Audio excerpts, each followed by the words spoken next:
Ասացիք, եթե ԿՊ-ն ընտրվի, եթեներ չկա, ԿՊ-ն պետք է չընտրվի եւ ես պլան B չունեմ։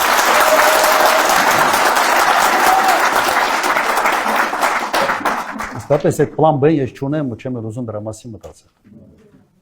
Եթե մենք ճիշտ աշխատենք, ԿՊ-ն վերընտրվելու շանս չունենալու։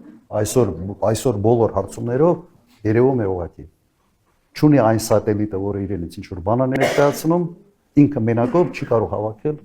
50% ձայն, շատ ավելի քիչ է, կրկնակի, ավելի քան կրկնակի քիչ վարչական ռեսուրսի կիրառման կարող է հավաքել։ Հիմա դրա համար չմտածենք սրա մասին, ուղղակի վճռական տրամադրվեք։